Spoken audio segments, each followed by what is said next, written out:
datang tahun yang tidak kita ketahui bagaimana keadaannya, tapi kita pasti kita percaya bahwa saat kita melangkah bersama dengan Tuhan, saat kita meletakkan harapan kita di dalam Tuhan, kita yakin dan percaya bahwa bagaimanapun keadaan tahun itu kita dapat melewatinya dengan baik.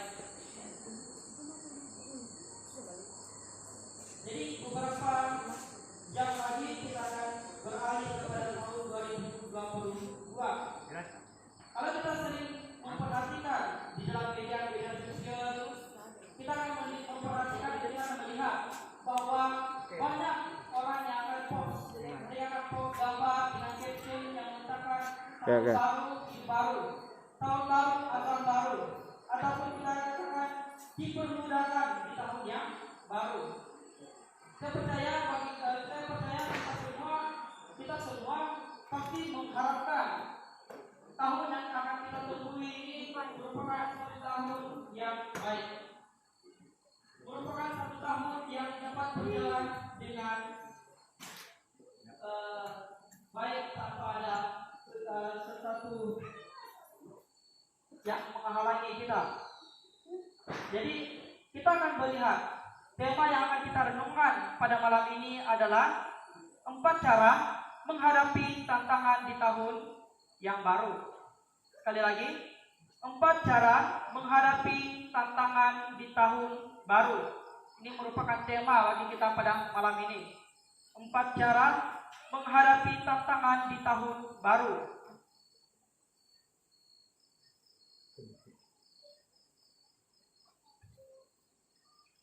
Kalau kita memperhatikan bahwa setiap orang pasti menginginkan, setiap daripada kita mengharapkan sesuatu yang baik.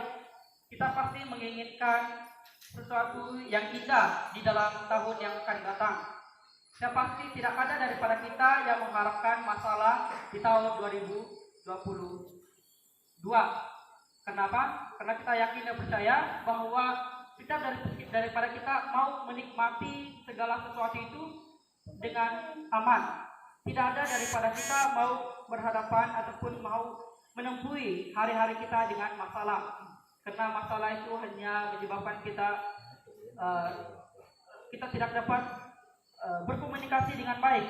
Kita tidak dapat menjalankan kehidupan kita dengan baik. Kenapa? Karena pikiran kita terhambat oleh masalah, keadaan kita terhambat oleh masalah, sehingga fokus kita, hidup kita tidak secara maksimum berada di dalam suatu keadaan. Jadi setiap daripada kita, baik orang tua kita mengharapkan anak-anak kita berada pada suatu posisi yang baik. Kita mengharapkan anak-anak kita berada dalam keadaan yang harmoni. Kita mengharapkan keluarga kita berada dalam suatu keadaan yang aman, damai. Bahkan kalau orang-orang muda, orang-orang yang masih bujang, kita mengharapkan kita menemukan pasangan hidup.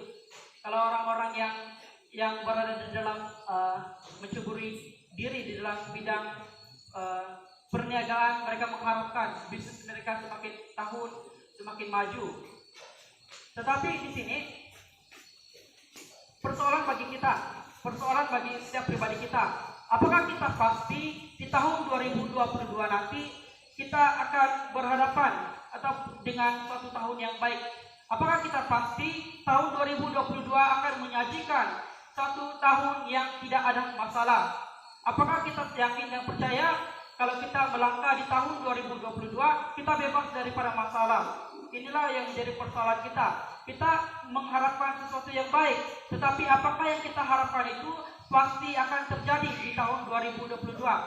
Apakah kita rasakan, apakah yang kita pikirkan itu akan terjadi? Kemungkinan pada malam ini saya berkhotbah dengan saya berkhotbah di hadapan Anda. Tetapi hari esok kita tidak tahu. Mungkin ini merupakan malam terakhir kita bersama, kita tidak tahu. Kemungkinan ini adalah malam di mana kita dapat berbicara dengan orang tua kita dengan baik. Mana tahu esok hari kita tidak tahu apa yang terjadi.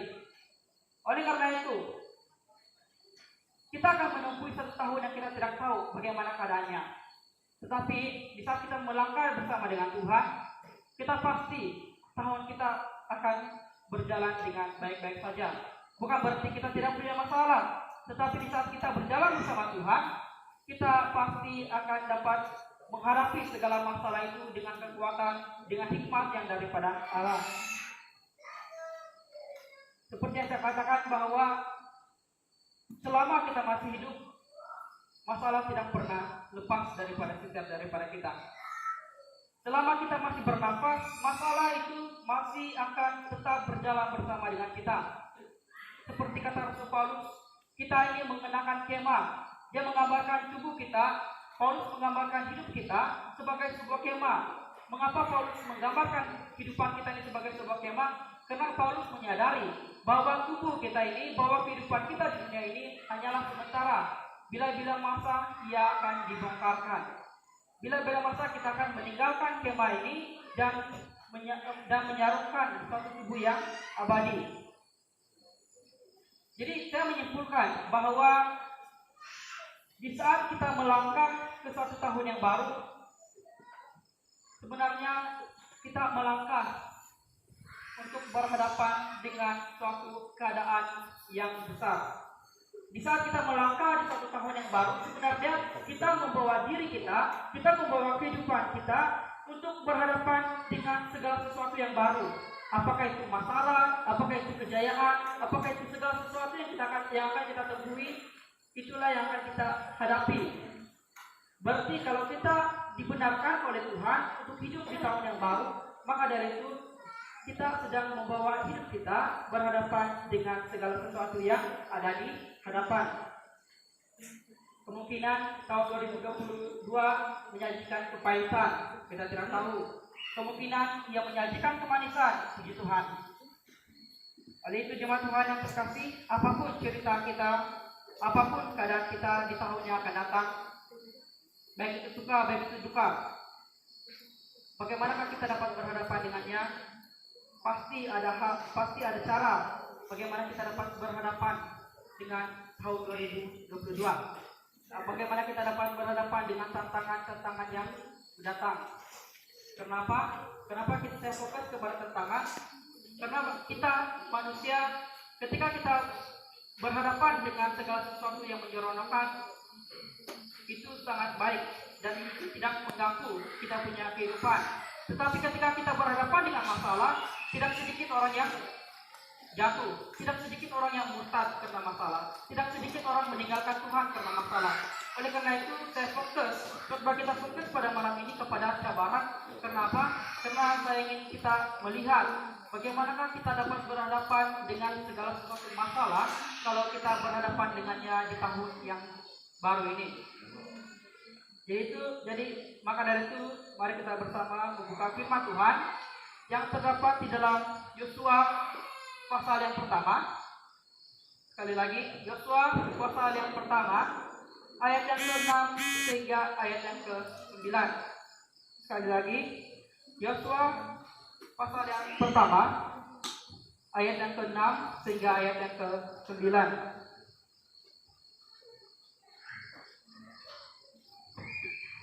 Jadi saya akan bacakan bagi kita di dalam terjemahan baru Indonesia, dan jemaat boleh mengikutinya di dalam terjemahan yang kalian miliki. Jadi ayat yang ke-6 saya akan baca bagi kita.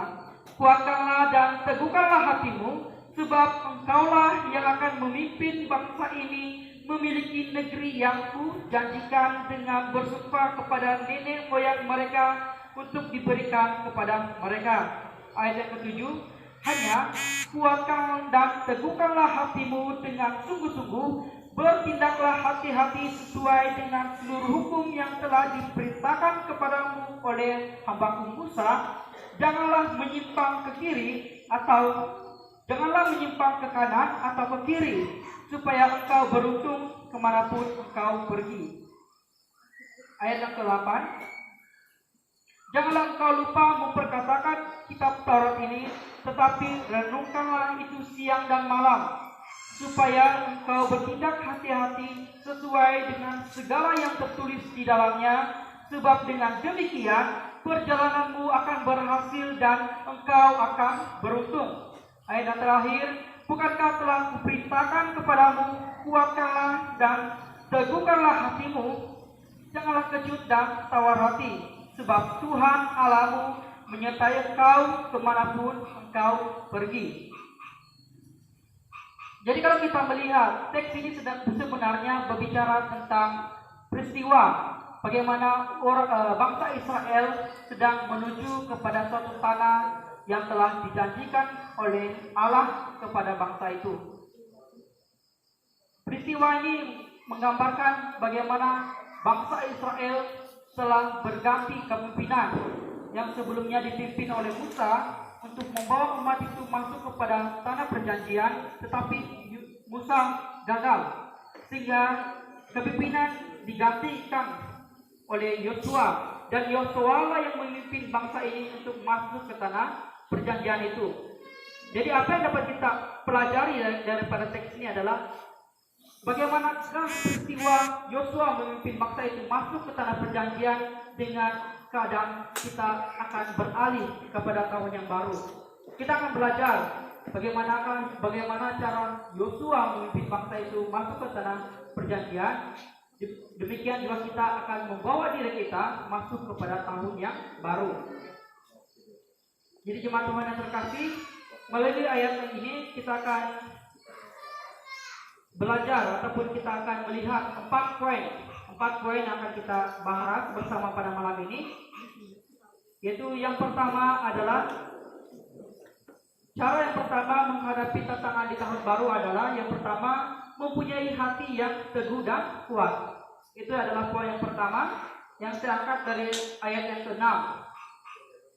Poin yang kedua adalah mentaati seluruh hukum Allah.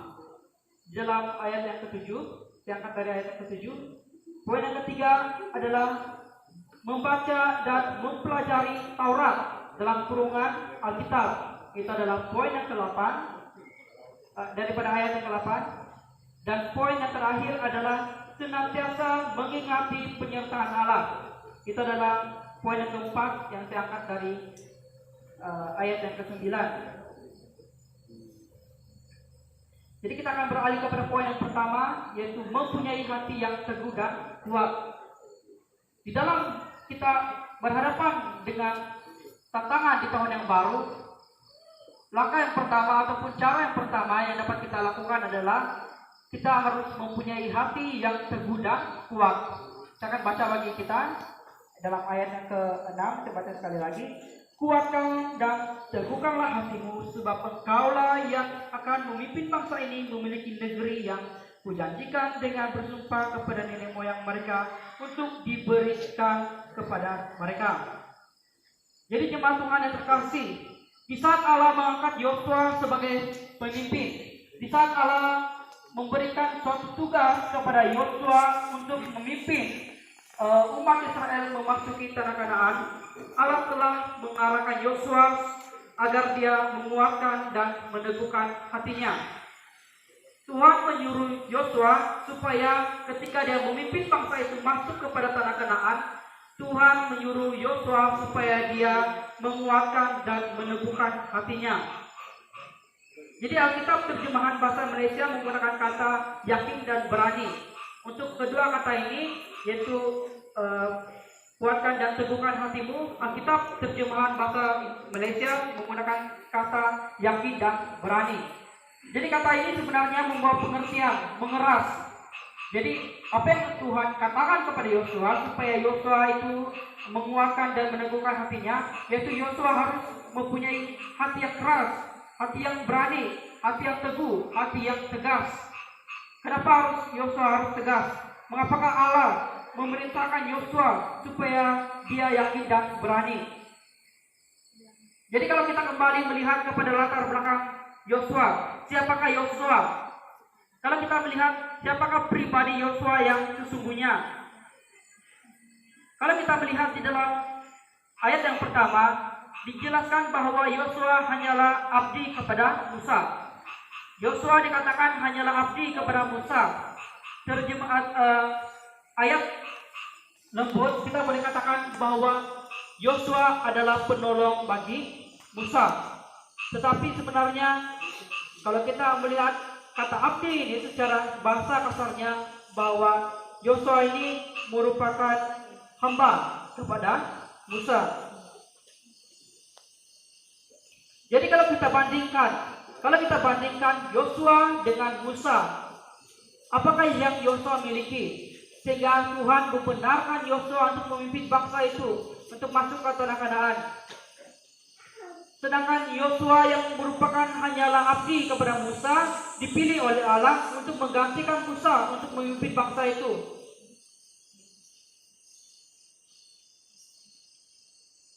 Jadi kalau Yosua yang sebagai hamba, yang sebagai abdi, dia tahu persis siapakah Musa. Yosua tahu apakah yang Musa lakukan. Yosua tahu apakah yang Musa hadapi. Yosua tahu apakah masalah yang Musa hadapi ketika dia memimpin bangsa itu untuk masuk ke tanah perjanjian. Jadi Yosua wajar takut. Yosua wajar gentar. Yosua wajar untuk menolak apa yang Tuhan katakan. Kenapa? Karena kalau kita membandingkan mereka secara manusiawi, Yosua dengan Musa bukanlah suatu perbandingan yang setara. Yosua tidak memiliki apa-apa. Yosua hanyalah hamba. Itu adalah kalau kita menilai mereka secara manusiawi. Sedangkan Musa yang memiliki kaliber untuk menjadi pemimpin, Yosua yang telah dipilih Allah secara khusus untuk memimpin bangsa itu juga gagal. Bagaimanakah Yosua yang hanya sebagai abdi itu dapat memimpin bangsa itu kepada tanah perjanjian?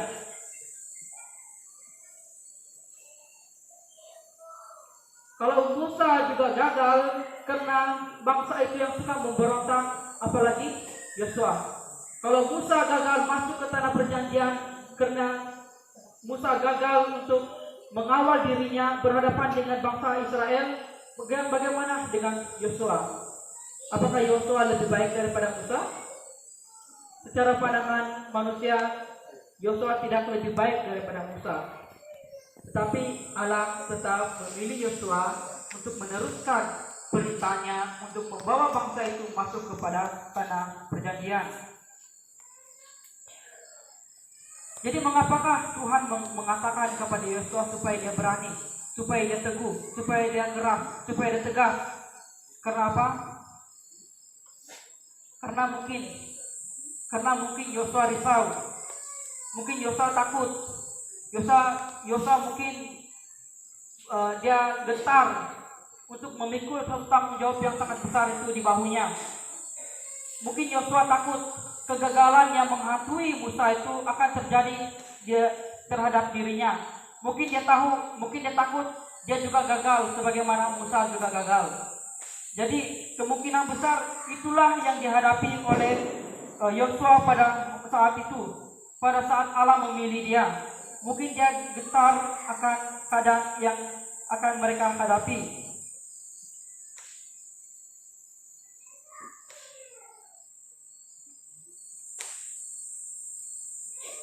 Dalam pada itu, Yosua juga bukan hanya takut dengan masa lalu bangsa Israel. Mengapa saya katakan masa lalu? Karena apa yang telah terjadi dengan Musa itu telah mereka tinggalkan. Kalau mungkin Yosua takut karena kegagalan Musa itu dapat mempengaruhi dirinya, dalam pada itu Yosua juga takut akan masa depan bangsa itu. Mengapakah Yosua takut akan masa depan bangsa itu? Ketika Allah menyuruh Yosua memimpin bangsa ini untuk masuk ke tanah Kanaan, hal itu bukanlah satu hal yang mudah. Mengapakah hal itu bukanlah suatu hal yang mudah? Karena di saat Musa menjadi pemimpin bagi bangsa ini, Yosua merupakan salah seorang daripada 12 pengintai yang telah Musa utus ke tanah perjanjian itu. Jadi Yosua secara pribadi dia telah melihat apakah cabaran yang akan mereka hadapi di tanah perjanjian itu. Yosua tahu bahwa untuk menakluki tanah perjanjian itu bukanlah suatu hal yang senang. Dikatakan bahwa ketika ke-12 pengintai itu masuk ke tanah perjanjian, ketika mereka kembali, hanya 2 orang yang meresponi secara positif, yaitu Yosua dan Kaleb. Manakala 10 daripada mereka berkata, kita tidak boleh pergi, kita tidak akan dapat pergi. Kenapa? mereka mengatakan sedemikian karena di tanah perjanjian terdapat satu bangsa, sekurang-kurangnya terdapat satu bangsa, yaitu bangsa Enak ataupun bangsa Gergasi, bangsa yang begitu besar. Mungkin di dalam mitos suku kita Upai kemarin demikianlah, mungkin begitulah kita punya perbedaannya di antara orang Israel dengan bangsa Enak. Bayangkan bagaimana bangsa itu yang baru saja keluar daripada Mesir, yang tidak memiliki kerajaan, yang tidak memiliki satu kerajaan yang secara sah, dapat masuk ke tanah perjanjian untuk memerangi bangsa ini.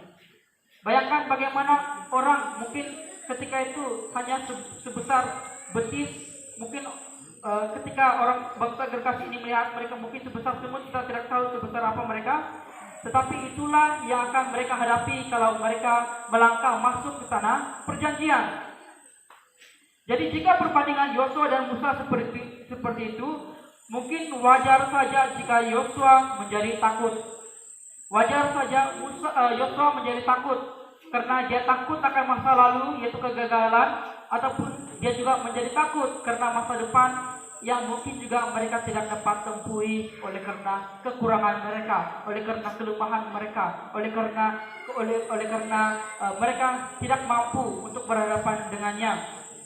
Namun jemaat Tuhan yang terkasih, di saat Allah telah menetapkan Yosua sebagai pengganti Musa, ini satu hal yang sangat penting yang pada saat itu Yosua juga mungkin lupa, bahwa di saat Allah menetapkan Yosua sebagai pengganti Musa, maka dari itu Allah tidak pernah lepas tangan terhadap dirinya. Allah tidak pernah lepas tangan terhadap diri Yosua ataupun terhadap suku itu. Bahkan Allah juga telah memperingati Yosua agar dia tetap meneguhkan hatinya. Kenapa? Karena untuk menjadi seorang pemimpin bagi suatu bangsa yang keras kepala, untuk menjadi memimpin suatu bangsa yang suka memberontak tidaklah mudah. Jadi jemaat Tuhan, mungkin kita juga sama seperti Yosua. Mengapa saya katakan kita juga sama seperti Yosua? Kita mungkin risau untuk menghadapi suatu tahun yang baru. Kita mungkin risau bagaimanakah tahun kita yang akan datang. Kenapa? Inilah yang sering terjadi. Karena secara pribadi saya mengalami hal itu. Setelah sejak Christmas dan tahun baru dan tahun depan untuk pergi sekolah, keadaan sudah mulai goyah. Kenapa? Karena mungkin kita tidak cukup uang untuk menyekolahkan anak kita. Mungkin kita kekurangan uang, bukan tidak cukup uang, kita kekurangan uang untuk untuk menyediakan peralatan sekolah yang mencukupi bagi anak-anak kita. Kenapa? Karena kita telah menggunakan uang kita untuk merayakan hari Natal. Mungkin juga ketika kita melangkah di satu tahun yang baru, mungkin kita berhadapan dengan suatu hal yang merisaukan kita, yang kita tidak tahu, yang mungkin kita alami secara pribadi. Mungkin kesehatan kita, mungkin keadaan keluarga kita. Kalau hari ini kita baik, besok dan lusa kita tidak tahu.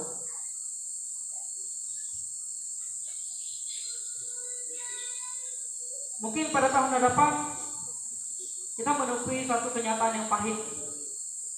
Mungkin kita akan berhadapan dengan suatu keadaan yang penuh dengan kepahitan, masalah, cabaran, dan cobaan. Sehingga kita berkata kita mau berhenti. Tidak sedikit daripada kita orang Kristen yang mengalami seperti itu.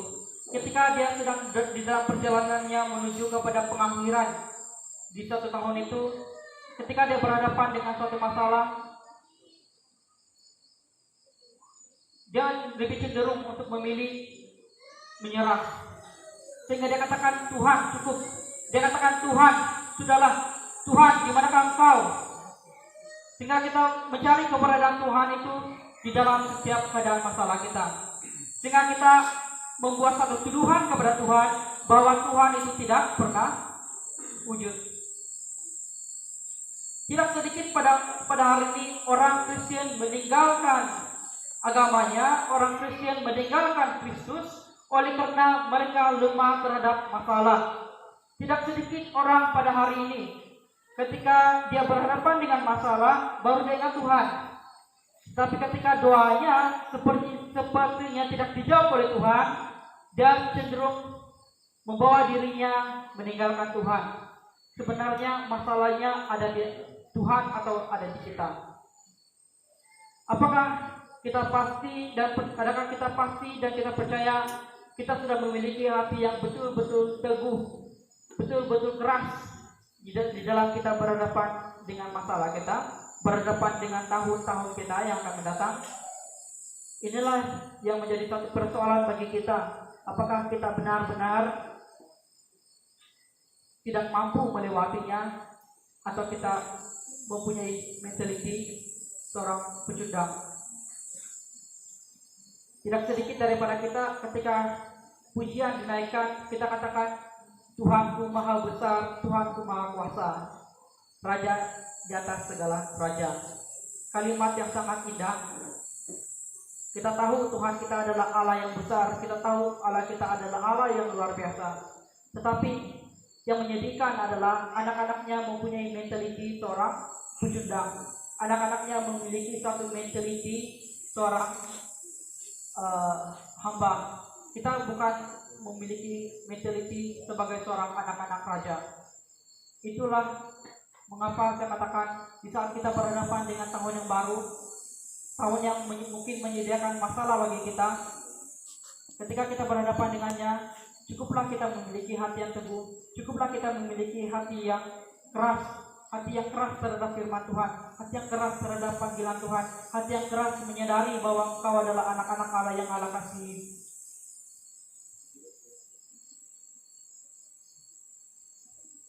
Jadi oleh itu jemaat Tuhan, apapun keadaan kita di tahun yang akan datang, masalahkah, sukacitakah, apapun yang kita hadapi, satu yang ingin saya katakan adalah kuatkanlah dan teguhkanlah hati kita. Teguhlah berhadapan dengan segala cobaan kita. Teguhlah kita berhadapan dengan segala masalah kita. Kenapa? Karena akhir daripada masalah, akhir daripada segala cabaran yang kita hadapi, kita akan menikmati yang indah kalau kita menyerahkan masalah itu di dalam tangan Tuhan. Ketika kita mau berjalan bersama Tuhan di dalam masalah kita pasti akan menemui hal yang indah.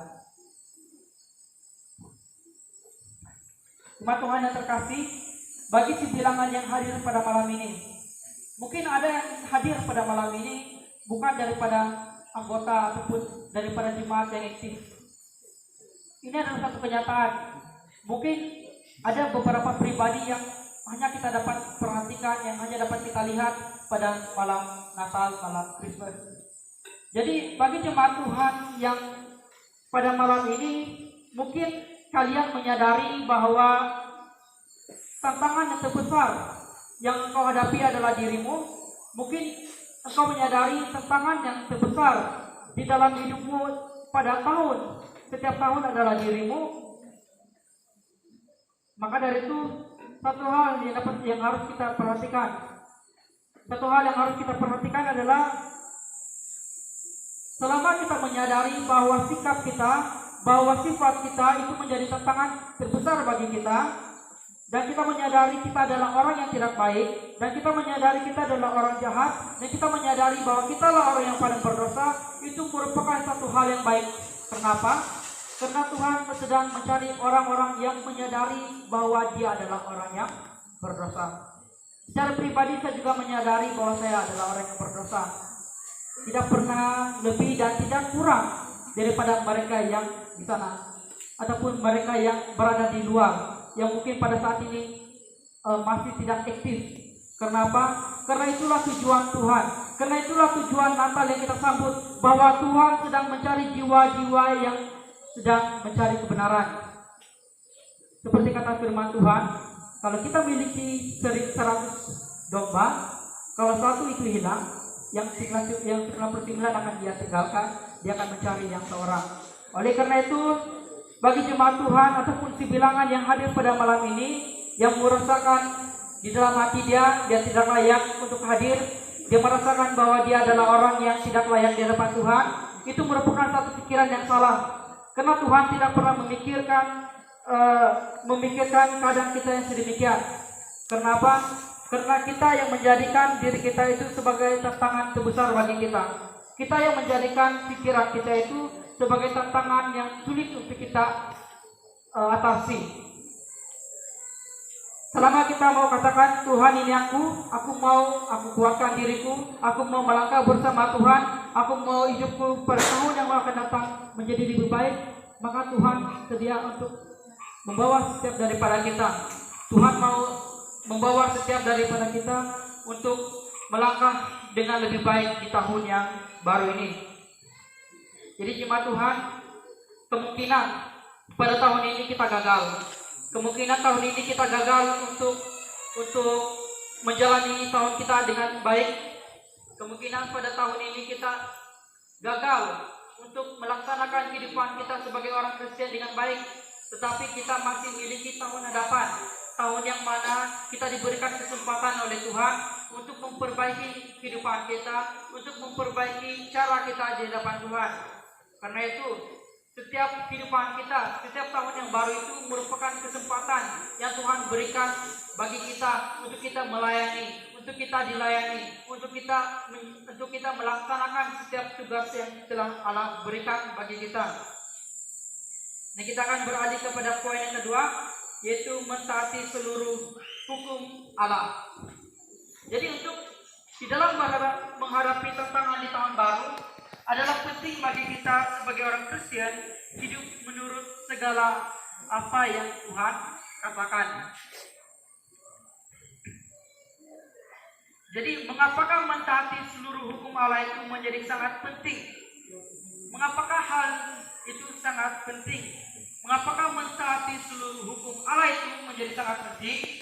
Karena firman Tuhan adalah ukuran untuk merefleksikan dan menilai hidup kita. Bukan kata orang yang ukuran sebagai ukuran untuk kita menilai diri kita.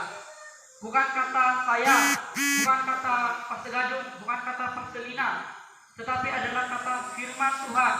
Apakah yang firman Tuhan katakan? Itulah sebagai ukuran bagi kita. Bukan kata jiran kita, bukan kata saudara kita, bukan kata orang-orang yang coba untuk menjatuhkan kita. Tetapi ukuran untuk kita menilai hidup kita adalah firman Tuhan.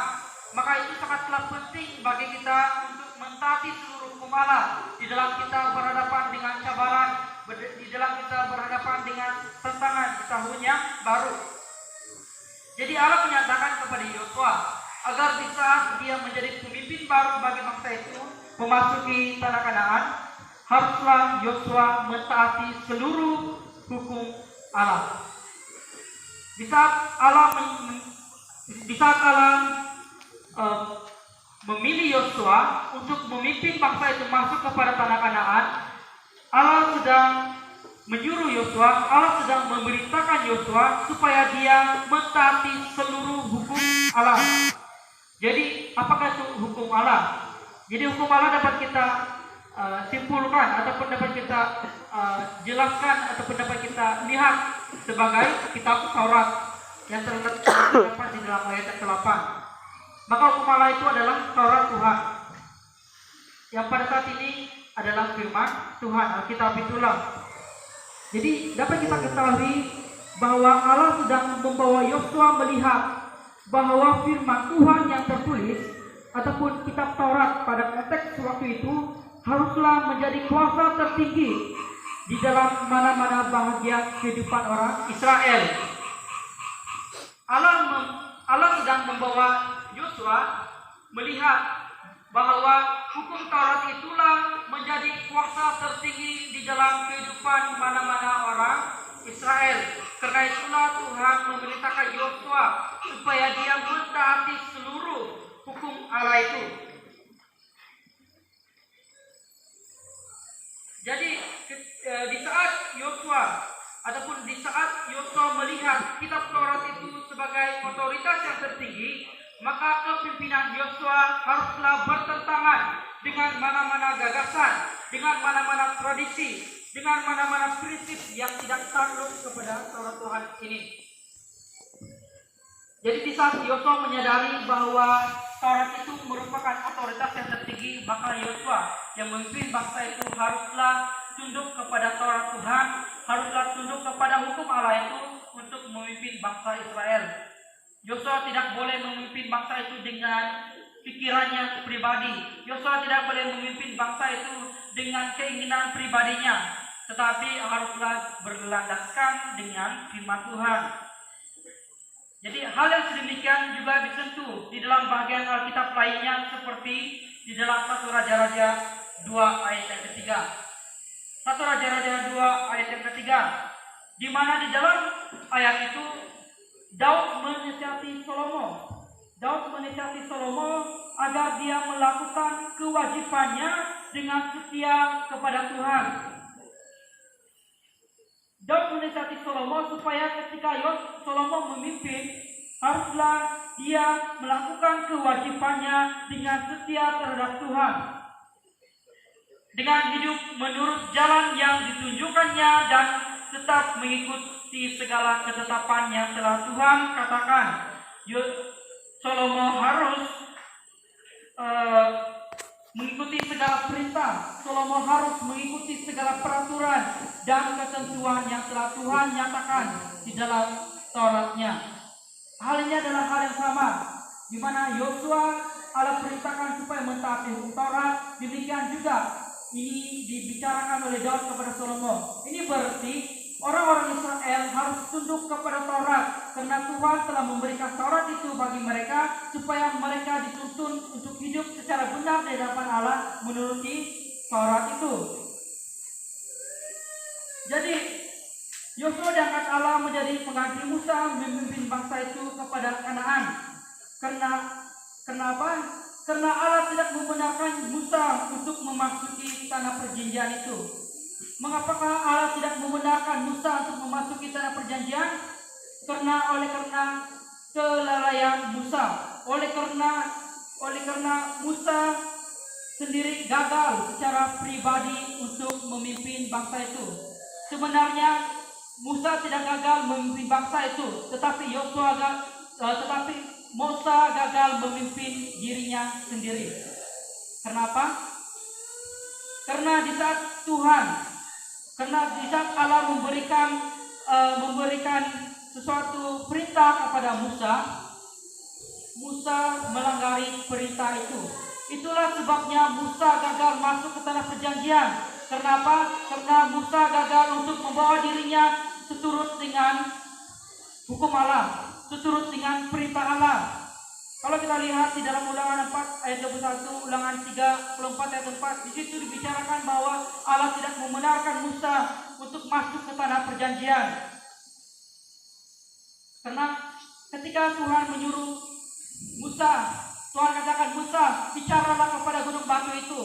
Tetapi ketika Musa terbawa emosi, karena Musa marah, karena Musa berasa panas hati terhadap bangsa itu, akhirnya Musa tidak lagi menuruti hukum Allah. Musa tidak lagi menuruti perintah Allah, tetapi Musa bergerak sendiri.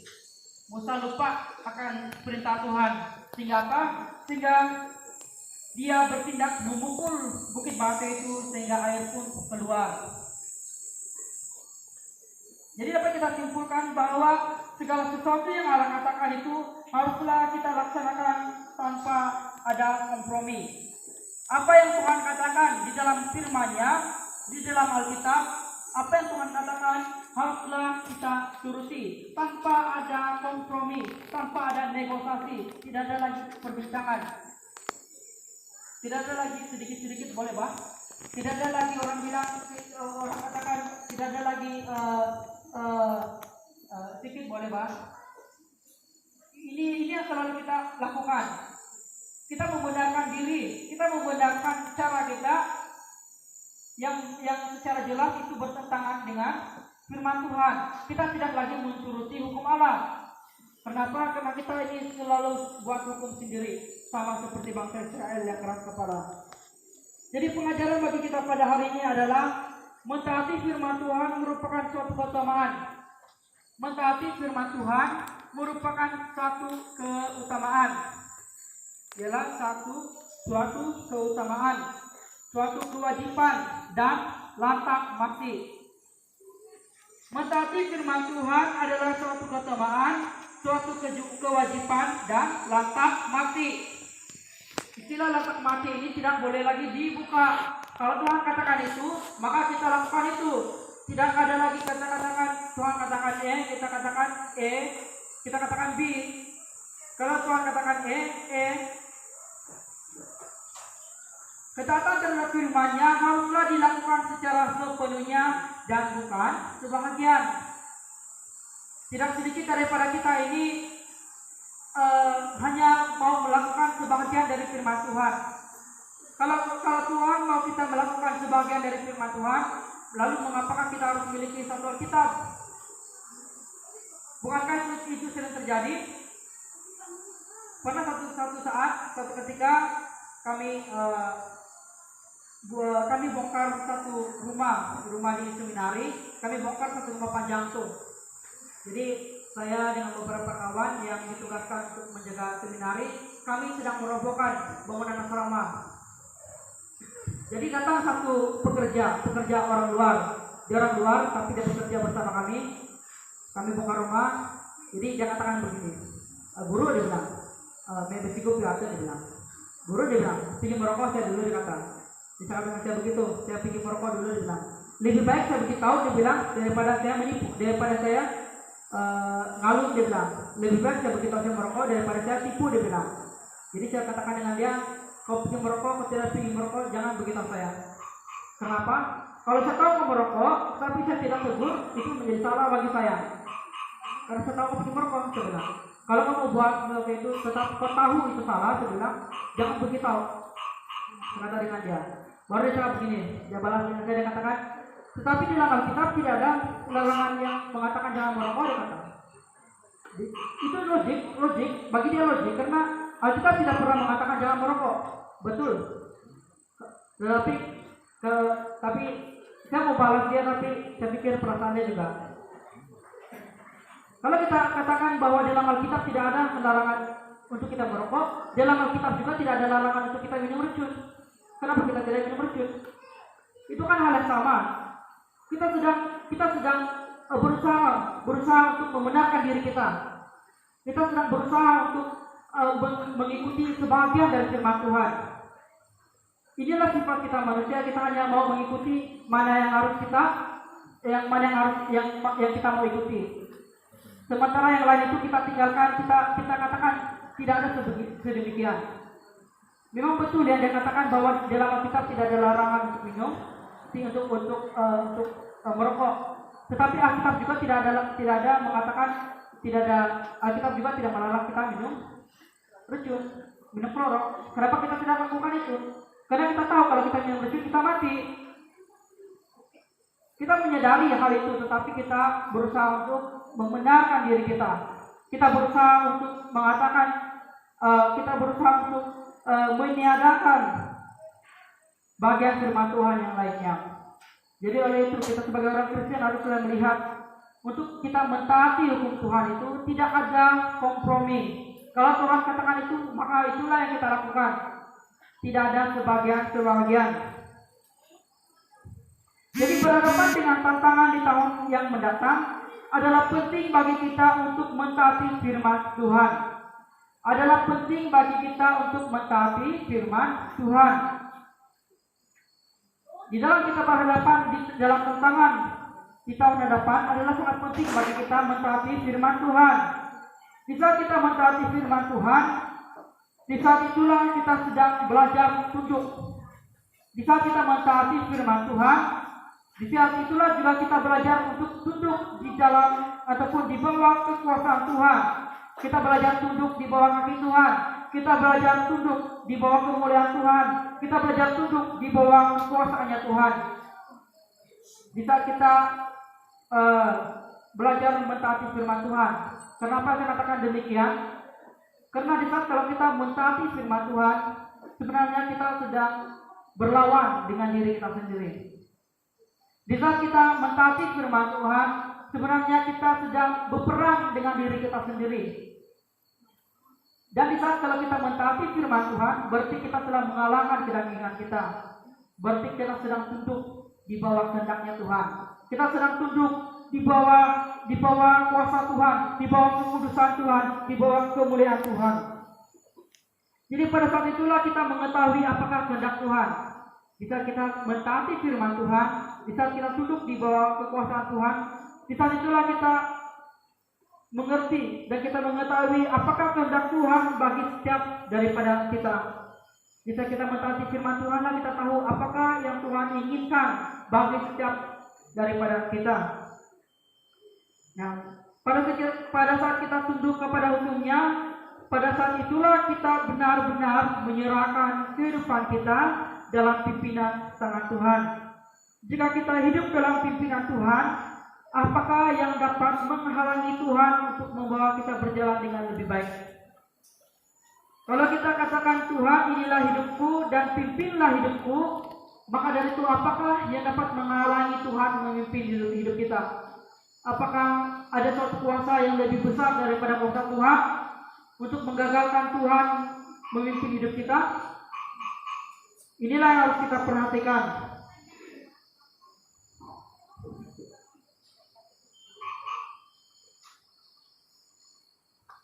Dan kita akan beralih kepada poin yang ketiga, yaitu membaca dan mempelajari Taurat Tuhan dari ayat yang ke-8. Dan saya akan baca bagi kita ayat yang ke-8. Janganlah engkau lupa memperkatakan kitab Taurat ini, tetapi renungkanlah itu siang dan malam, supaya engkau bertindak hati-hati sesuai dengan segala yang tertulis di dalamnya. Sebab dengan demikian perjalananmu akan berhasil dan engkau akan beruntung. Demikianlah firman Tuhan. Jadi langkah ketiga dalam menghadapi tantangan di tahun baru adalah dengan membaca dan mempelajari Taurat ataupun Alkitab ataupun firman Tuhan. Jadi mengapakah Allah menyuruh Yosua untuk memperkatakan dan merenungkan kitab Taurat itu dalam kuasa mereka menyeberangi ataupun masuk ke tanah perjanjian? Mengapakah Allah menyuruh Yosua supaya dia memperkatakan firman itu kepada orang Israel? Kenapakah Allah harus menyuruh Yosua pada waktu mereka hendak memasuki tanah perjanjian itu? Kenapakah Yosua diperintahkan Allah supaya dia memperkatakan ataupun membacakan itu dan merenungkan itu kepada bangsa Israel dan dirinya? Kalau Allah berkata sedemikian, itu berarti hal itu merupakan sangat penting. Dan kita kembali kepada bangsa Israel. Siapakah orang Israel? Orang Israel dengan Taurat tidak dapat dipisahkan. Orang Israel dengan Taurat tidak dapat dipisahkan. Kenapa? Karena Taurat merupakan rujukan orang Yahudi di dalam mereka membentuk ataupun menentukan segala hukum yang ada dalam kerajaan Israel. Baik mereka membuat hukum keagamaan, mereka harus kembali kepada Taurat. Baik mereka harus membentuk hukum tata ibadah, mereka harus kembali kepada kepada Taurat. Ketika mereka hendak membentuk peraturan ataupun undang-undang sivil, mereka harus kembali kepada Taurat. Maka dari itu Taurat dengan orang Israel tidak dapat dipisahkan. Jadi meskipun pada waktu Yosua memimpin, kerajaan Israel itu belum terbentuk. Meskipun tidak ada kerajaan Israel terbentuk secara keseluruhan pada waktu Yosua memimpin, namun kalau kita lihat dari masa Taurat ini diberikan, baik diberikan waktu Musa ataupun pada zaman Yosua ataupun pada waktu kerajaan itu terbelah menjadi dua, Taurat inilah yang menjadi fokus mereka. Taurat inilah yang menjadi titik fokus bangsa Yahudi dalam mengatur kehidupan mereka. Maka dari itu Tuhan menyedarkan Yosua supaya dia melihat bahwa Taurat itu sangat penting bagi kehidupan mereka. Jadi Taurat ini mengandungi firman. Taurat mengandungi firman, karena itu dia sangat penting. Taurat mengandungi perintah. Taurat juga mengandungi penyataan Allah kepada Musa. kepada bangsa Israel. Maka dari itu Yosua haruslah setia kepada firman Allah dengan membicarakannya kepada seluruh bangsa Israel yang di bawah kepemimpinannya. Yosua yang sebagai pemimpin harus setia. Yosua yang sebagai pemimpin harus melaksanakan kewajiban ini di dalam dia memimpin bangsa Israel. Dia harus membicarakan, dia harus memperkatakan firman ini kepada bangsa itu. Jadi di dalam kitab Ulangan pasal yang ke-6 ayat yang ke-7, ini merupakan perintah Allah kepada Musa. Allah katakan kepada Musa mengenai Taurat, haruslah engkau mengajarkannya berulang-ulang kepada anak-anakmu dan membicarakannya apabila engkau duduk di rumahmu, apabila engkau sedang dalam perjalanan, apabila engkau sedang berbaring, dan apabila engkau sedang bangun.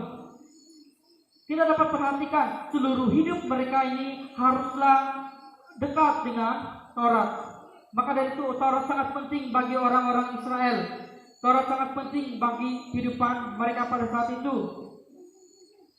Jadi Yosua bukan hanya diperintahkan Allah supaya membicarakan Taurat ini kepada orang-orang Israel, tetapi dalam pada itu Allah memerintahkan Yosua supaya Yosua lah yang bertindak terlebih dahulu untuk merenungkan Taurat itu.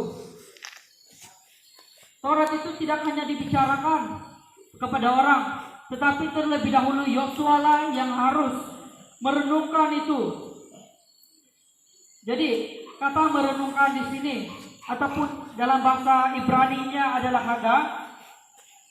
Jadi kata merenungkan ini membawa pengertian membaca dalam hati atau berbicara kepada diri sendiri dan berpikir.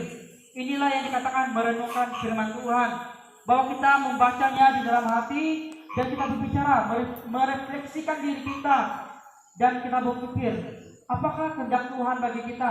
Apakah yang dibicarakan Alkitab ini mengenai diri saya? Apakah yang dikatakan Alkitab ini mengenai situasi hidup saya?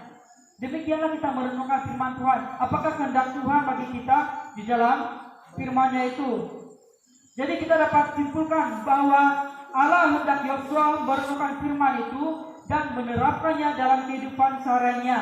Tidak hanya cukup untuk dibacakan, tetapi firman Tuhan itu, Taurat itu harus Yosua praktekkan secara pribadi. Bukan hanya orang-orang Israel, tetapi Yosua sendiri harus mempraktekkan itu. Kenapa Allah harus berkata demikian kepada Yosua? Kalau kita lihat pada hari ini adalah satu kebenaran. Tidak sedikit dari hamba Tuhan pada hari ini mereka tidak lagi melayani Tuhan, tetapi mereka melayani kehendak pribadi mereka. Tidak sedikit pada orang pada hari ini, baik itu hamba Tuhan ataupun pelayan-pelayan Tuhan, mereka tidak lagi melayani Tuhan, tetapi mereka melayani diri mereka sendiri. Mereka melayani kehendak mereka sendiri. Mengapa demikian? Karena mereka tidak merenungkan firman Tuhan. Mereka tidak membaca firman Tuhan. Karena itulah tidak sedikit daripada hamba Tuhan dan juga pelayan-pelayan Tuhan gagal di dalam mereka melaksanakan tugas kewajiban mereka. Karena itu tidak sedikit daripada hamba-hamba Tuhan lari daripada fokus pelayanan mereka yang sebetulnya.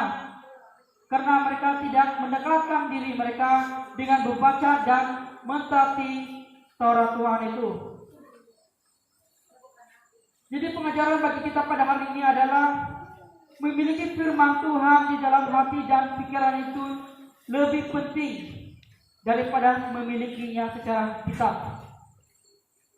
Jangan kita mengamalkan kalimat ini. Lebih baik kita memiliki firman Tuhan ini di dalam hati kita, di dalam pikiran kita, berbanding kita memiliki firman ini secara buku. Kenapa? Karena Alkitab ini tidak akan membawa apa-apa kalau kita tidak baca. Firman Tuhan ini tidak akan mengubah hidup kita kalau kita tidak buka dan kita tidak baca. Oleh karena itu lebih penting bagi kita meletakkan firman Tuhan ini di dalam hati kita, di dalam pikiran kita, berbanding kita meletakkan firman ini di laci kita ataupun di bilik tidur kita. Maka dari itu, memiliki firman Tuhan di dalam hati dan pikiran lebih penting berbanding memilikinya secara kitab ataupun secara buku. Mengapa kasih demikian? Karena banyak orang Kristen pada hari ini, tidak sedikit daripada kita mungkin memiliki 2 ataupun 3 naskah Alkitab di rumah. Mungkin secara pribadi kita memiliki pelbagai terjemahan. Namun persoalannya, apakah kita baca firman Tuhan itu? Apakah kita mengerti? Apakah kita simpan firman Tuhan itu di dalam hati kita? Ataupun kita hanya meletakkan, ataupun kita hanya susun sebagai perhiasan di rumah kita? Ini merupakan satu persoalan yang harus kita jawab secara pribadi di dalam hati kita. Jadi bagaimanakah kita dapat mengerti mengenai kehidupan sebagai orang Kristen yang benar jika kita tidak membawa kehidupan kita untuk menyelidiki apakah kehendak Tuhan bagi hidup kita? Bagaimanakah kita membawa diri kita untuk menjadi seorang Kristen yang baik kalau kita tidak tahu ataupun kita tidak menyelidiki apakah kehendak Tuhan bagi hidup kita? Seumpamanya bagaimanakah kita mau pergi ke camp kalau kita tidak tahu jalannya? Demikian juga kita, kalau kita membaca firman Tuhan, kalau kita membaca mentaati firman Tuhan, kita tahu apakah kehendak Tuhan. Kalau kita tahu kehendak Tuhan, maka kita akan bawa hidup kita sesuai dengan firman Tuhan. Bukan kita membawa hidup kita dengan kehendak pribadi kita, dengan pikiran kita. Jadi di saat kita mengerti akan firman Tuhan, Roh Kuduslah yang akan memberikan kita pengertian akan firman Allah, sehingga kita tahu apa yang harus kita lakukan dan kita tahu meresponi dengan betul keadaan sekitar kita. Kalau kita membawa hidup kita mendekat kepada firman Tuhan, kita menyelidiki firman Tuhan, maka Roh Kuduslah yang memberikan kita pengertian supaya di saat kita berhadapan dengan keadaan ataupun cabaran yang ada di sekitar kita, kita meresponi hal itu, kita bertindak balas dengan hal itu secara baik, bukan dengan ataupun secara orang yang tidak mengenal Allah. Bermaksud seperti ini. Kalau kita tahu kehidupan orang Kristen macam mana, maka ketika kita meresponi masalah kita harus meresponinya sebagai orang Kristen, bukan sebagai orang yang tidak mengenal Tuhan. Nanti kita akan kupas hal ini, kita akan lebih lihat hal ini di dalam khotbah yang akan mendatang.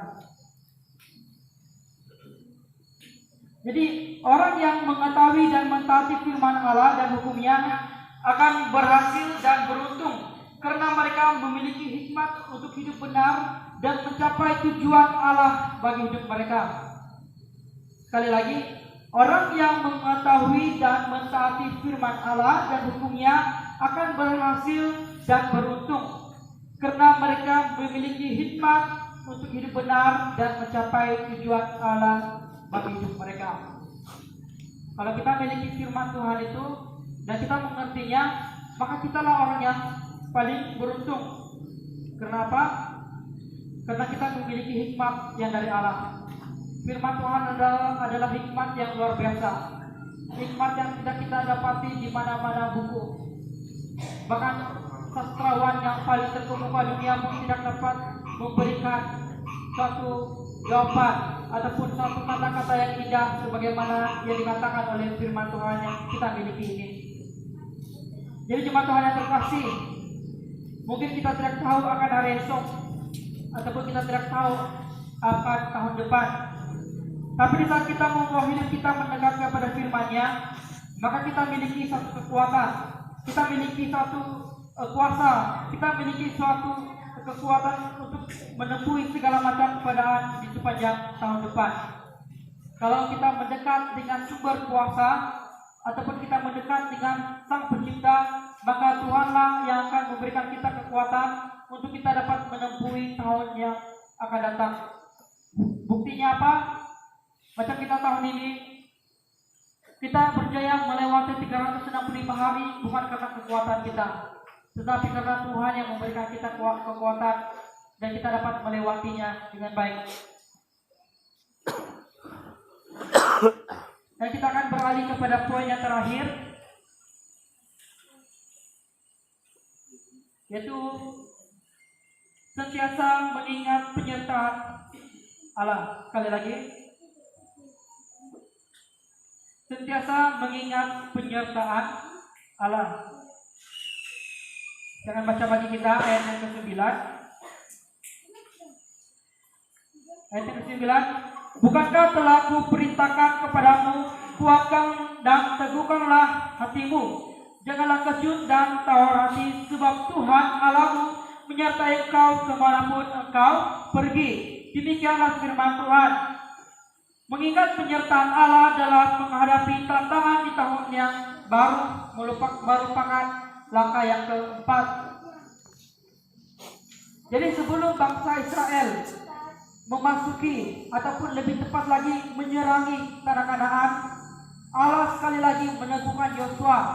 Allah sudah berbicara ayat ini di ayat yang sebelumnya. Allah sudah katakan kepada Yosua, kuatkan dan teguhkanlah hatimu. Dan Allah ulangi sekali lagi ayat ini di ayat yang ke-9. Jadi Allah sekali lagi meneguhkan Yosua akan janji penyertaannya ke atas bangsa itu. Allah sekali lagi mengingatkan Yosua bahwa dia akan menyertai bangsa itu memasuki tanah Kanaan. Dia menyertai bangsa itu untuk menyerangi tanah Kanaan ataupun tanah perjanjian itu. Jadi Allah berfirman kepada Yosua bahwa dia akan menyertai Yosua kemanapun dia pergi. Allah berjanji kepada Yosua bahwa Allah akan menyertainya kemanapun dia pergi. Jadi ayat ke-9 ini mempunyai pertalian ataupun bersangkut paut dengan ayat yang ke-7. Kalau kita kembali kepada ayat yang ke-7, ayat yang ke-7 berbicara, hanya kuatkan dan teguhkanlah hatimu dengan sungguh-sungguh, bertindaklah hati-hati sesuai dengan seluruh hukum yang telah diperintahkan kepadamu oleh hamba-Ku Musa. Janganlah menyimpang ke kanan atau ke kiri, supaya engkau beruntung kemanapun engkau pergi. Jadi ayat ini merupakan satu kesinambungan daripada ayat yang ke-7, bahwa Allah akan menyertai Yosua. Allah akan menyertai Yosua jikalau Yosua taat kepada Tuhan dengan tidak menyimpang ke kanan atau ke kiri. Jadi bermakna di sini Allah sedang menyatakan kesetiaannya kepada Yosua jika Yosua setia ataupun jika Yosua taat kepada Allah. Jadi Yosua harus menyadari di saat Yosua memimpin bangsa itu secara taat kepada Tuhan. Kalau Yosua memimpin bangsa itu seturut dengan perintah Tuhan, seturut dengan Taurat Tuhan, maka Tuhan tidak akan pernah melepaskan mereka. Tuhan tidak akan pernah membiarkan mereka seperti anak yatim piatu. Tetapi Tuhan sentiasa menyertai mereka jika mereka taat kepada Tuhan, jika mereka mau setia kepada Tuhan. Dan Yosua juga menyadari bahwa Tuhan yang memanggil dia, dan Tuhan jugalah yang akan memelihara Yosua. Inilah yang kami yakini sebagai hamba Tuhan. Hamba-hamba Tuhan memiliki keyakinan bahwa Tuhan yang panggil, maka Tuhanlah yang menyediakan, maka Tuhanlah yang memberkati, maka Tuhanlah yang mencukupi. Demikian juga dengan Yosua. Kalau Tuhan yang panggil Yosua, maka Tuhanlah yang akan menyertai Yosua. Asal saja Yosua pada saat itu menjadi taat kepada Tuhan, dan Yosua juga tidak menyimpang ke kiri dan ke kanan, berarti Yosua taat dan tidak melakukan hal-hal yang tidak Allah inginkan. Jadi orang yang taat kepada Allah tidak pernah dikecewakan oleh Allah. Orang yang taat kepada Allah tidak akan pernah dikecewakan oleh Allah. Inilah satu kepastian bagi setiap pribadi kita, bahwa orang yang taat tidak akan pernah dikecewakan oleh Allah. Meskipun kalau kita melihat di dalam beberapa peristiwa di dalam Alkitab, kita lihat bagaimana beberapa orang taat itu seolah-olah mereka dikecewakan oleh Allah. Banyak orang mempersoalkan seperti ini, bagus lagi hidup ketika tidak mendekat kepada Tuhan. Kenapa? Karena ketika kami hidup di luar Tuhan, seolah-olah kami tidak punya masalah. Ini adalah satu kata yang saya dengar secara pribadi. Orang katakan kepada saya, lebih bagus lagi hidup di luar Tuhan, karena kehidupan seolah tidak ada apa-apa masalah. Mengapa ketika saya melangkah bersama dengan Tuhan, mengapa masalah itu seolah-olah tidak pernah putus-putus? Kenapa ketika saya mau mengambil komitmen melangkah bersama Tuhan, kenapa masalah itu seolah-olah tidak pernah putus? Dan saya secara pribadi juga mengatakan hal itu.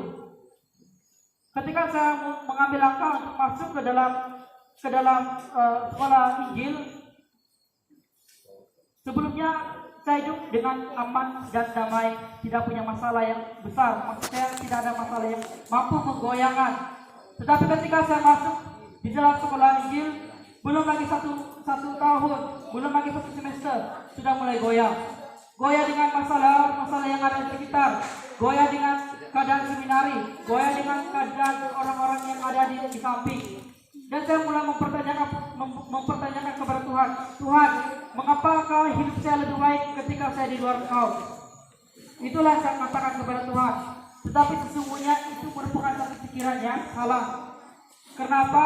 Karena firman Tuhan katakan, jika kita mengikuti Tuhan, kita sedang melakukan pertentangan dengan dunia. Bisa kita mengikuti Tuhan, maka dunia akan membenci kita. Bisa kita berkomitmen ikut Tuhan, maka dunia akan berusaha untuk menjatuhkan kita. Itulah kenyataan kita sebagai orang Kristen.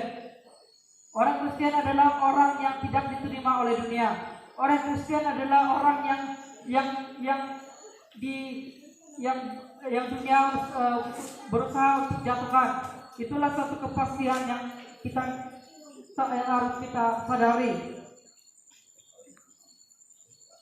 Kalau kita lihat di dalam penciptaan Alkitab yang seperti saya katakan, mereka orang taat, tapi mengapa mereka seolah-olah dikecewakan oleh Allah? Contohnya kita lihat kepada peristiwa Ayub. Ayub adalah orang yang taat, sangat taat. Bahkan Tuhan katakan kepada Iblis, kamu tidak akan menemui orang seperti Ayub, dia kata. Sehingga Iblis berkata kepada Tuhan, jikalau aku sentuh tubuhnya, dia pasti akan meninggalkan engkau. Sehingga pada akhirnya Ayub dicobai. Ayub kehilangan segala-galanya. Ayub kehilangan anak-anaknya. Ayub kehilangan ternak. Ayub kehilangan kekayaan.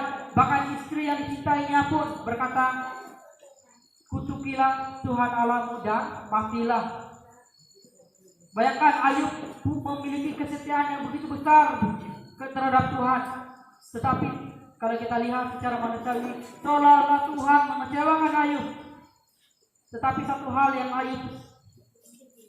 kata yang indah yang Ayub ucapkan, yang merupakan satu ayat yang saya pegang adalah, baik tidak baik keadaannya, Tuhan tetap baik. Itulah yang Ayub sadari. Baik tidak baik keadaannya, dia kata Tuhan tetap baik. Sehingga pada akhirnya kalau kita melihat di dalam peristiwa Ayub, Tuhan melipat gandakan segala yang telah ia hilang. Kekayaannya semakin melimpah, hidupnya semakin sejahtera. Itulah yang Ayub hadapi pada waktu itu.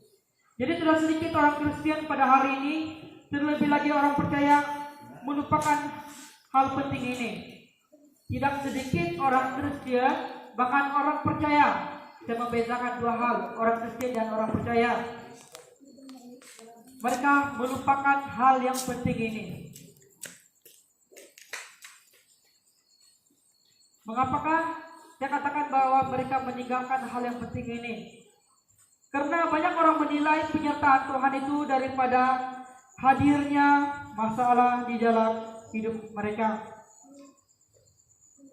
Tidak sedikit orang menilai Tuhan itu ataupun menilai penyertaan Tuhan itu dengan sedikit atau banyak masalah dia. Contohnya seperti ini.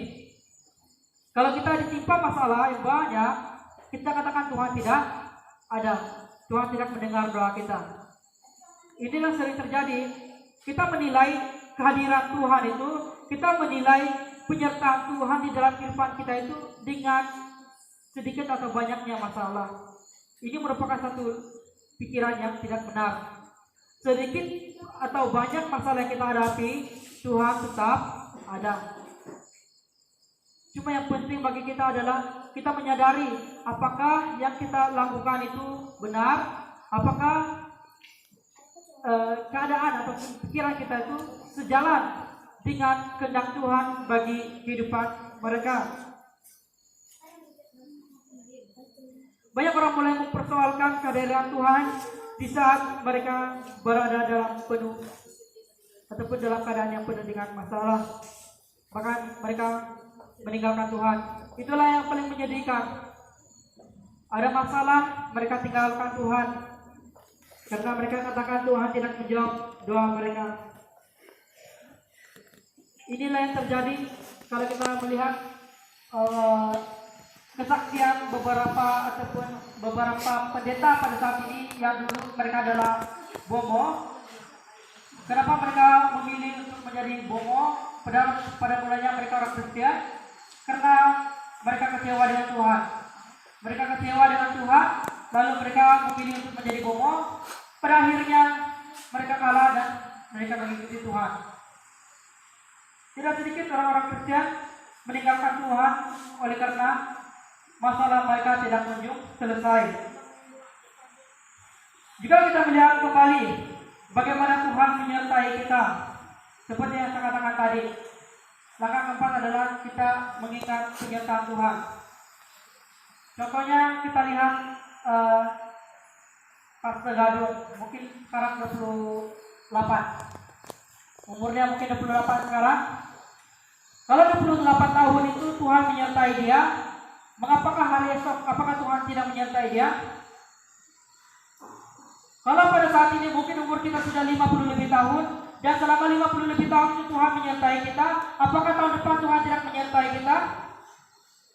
Itu adalah satu hal yang sangat penting yang harus kita pikirkan, yang harus menjadi pegangan kita. Kalau Tuhan menyertai kita pada tahun-tahun yang sebelumnya, berarti pada tahun yang hadapan Tuhan juga akan menyertai kita. Jadi adalah penting bagi kita untuk menghadapi tantangan di tahun baru dengan mengingati penyertaan Tuhan.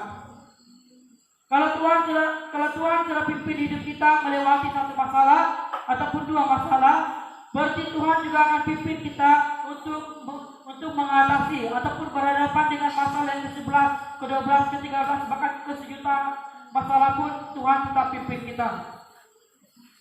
Itulah yang menjadi kelemahan kita. Selama kita hidup, contoh saya 22 tahun, saya tahu selama 22 tahun Tuhan pimpin saya. Tetapi ketika berhadapan dengan masalah di tahun yang 23, saya lupa ya Tuhan sudah menyertai saya 22 tahun yang sebelum. Jadi adalah penting bagi kita mengingati bagaimana kita hidup pada hari ini. Bukankah kita hidup karena pimpinan penyertaan Tuhan? Bukankah kita hidup oleh karena kasih anugerah Tuhan? Mengapakah kita cenderung meninggalkan Tuhan ketika kita berhadapan dengan masalah yang pada dasarnya sepele bagi Tuhan? Dan saya bilang sepele ataupun kecil. Mengapakah kita memilih meninggalkan Tuhan ketika kita melihat masalah itu sepertinya tidak terselesaikan? Kita cenderung menilai kekuasaan Tuhan itu secara manusiawi. Kita seolah-olah menghina Tuhan. Kenapa? Kita seolah-olah menurunkan derajat Tuhan. Kita seolah-olah merendahkan kuasa Tuhan itu dengan menilai Tuhan tidak dapat membebaskan kita daripada masalah kita. Inilah seringkali terjadi bagi kita. Banyak orang mulai mempersoalkan kehadiran Tuhan di saat mereka dalam keadaan penuh masalah. Padahal kalau kita soal kembali dalam hidup kita, kalau kita soal kembali diri kita, apakah di dalam doa kita ingat Tuhan? Atau kita hanya ingat Tuhan di dalam masalah saja? Karena tidak sedikit orang macam itu, ketika dia senang, lupa Tuhan. Ketika dia dalam masalah, baru ingat Tuhan. Kita menjadikan Tuhan itu seperti obat Panadol, sakit kepala baru makan. Itulah yang terjadi di dalam kehidupan kita orang Kristen. Kita hanya ingat Tuhan di waktu kita punya masalah, dan kita meninggalkan Dia ketika kehendak kita itu tidak terpenuhi.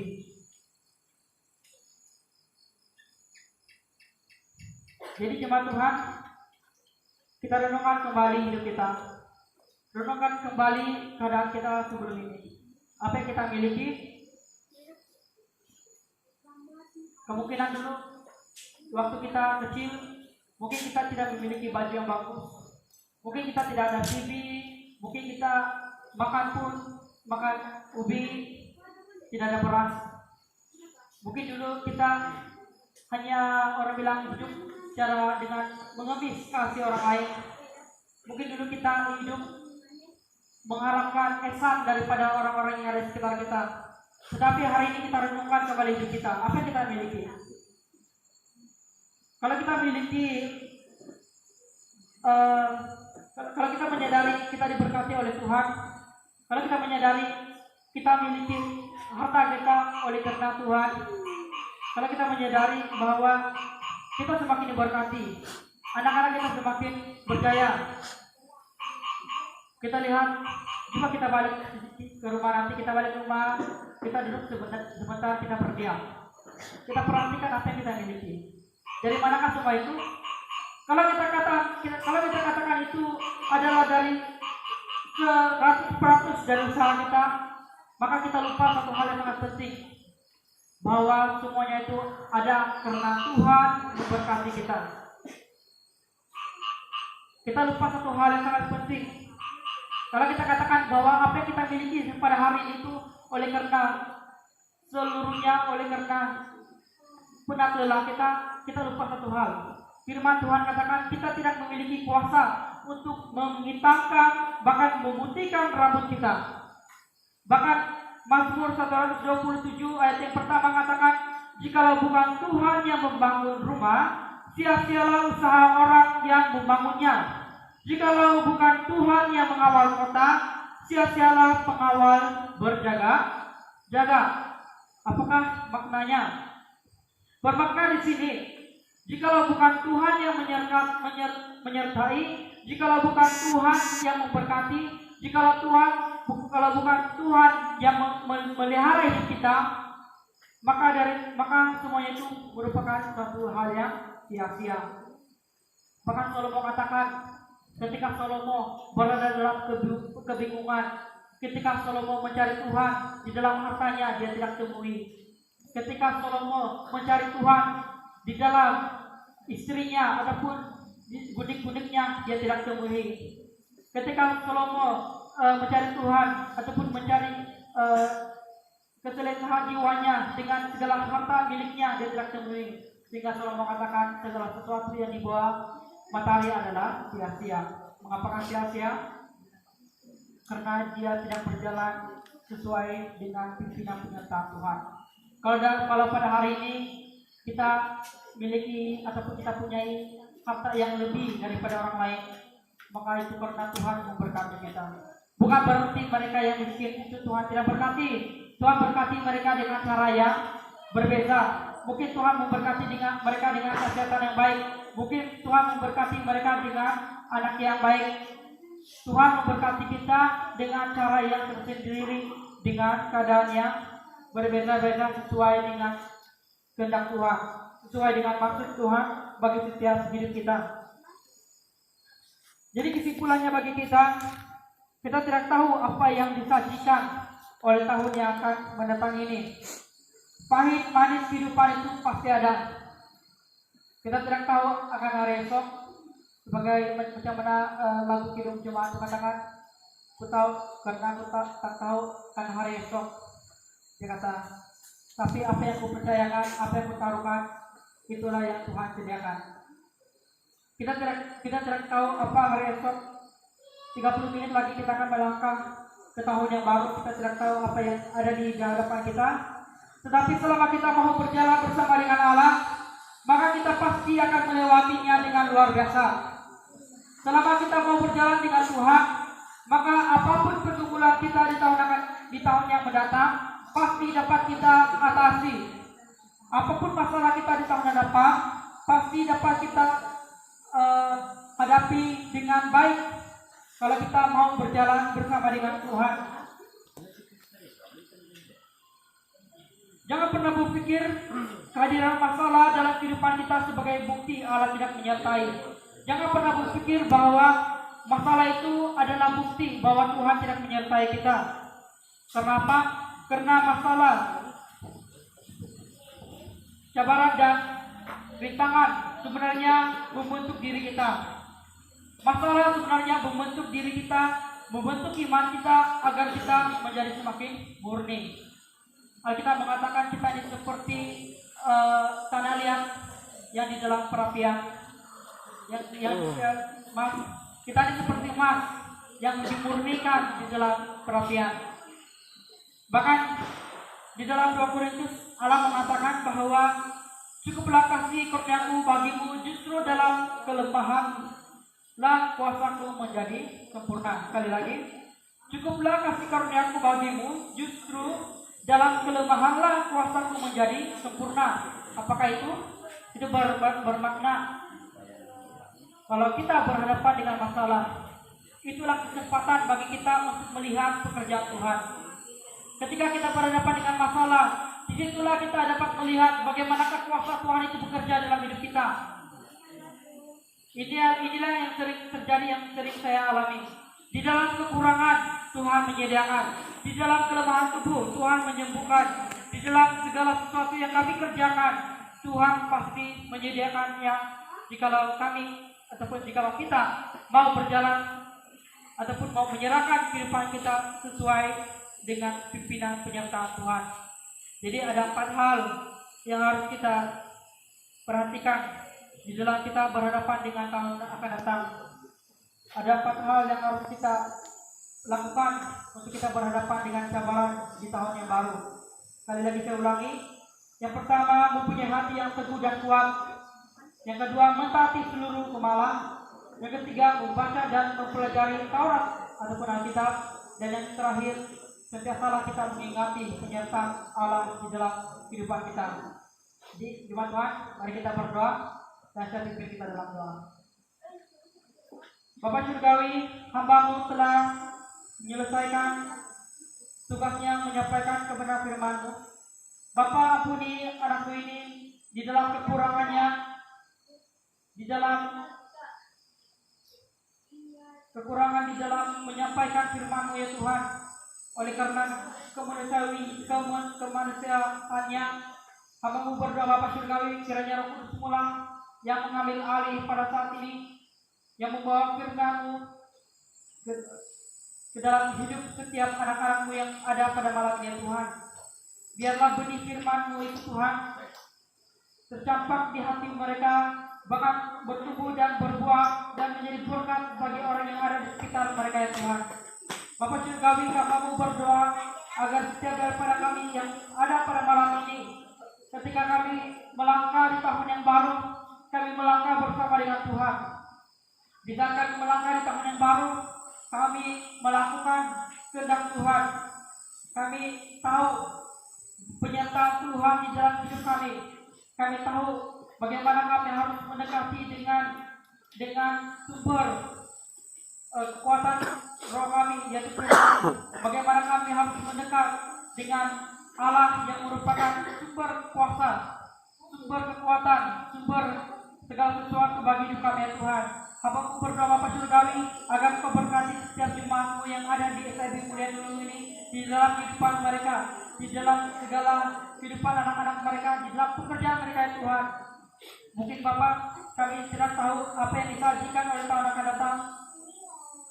Mungkin ada daripada kami yang akan mengalami masalah. Mungkin ada di antara kami yang mungkin berhadapan dengan sukacita.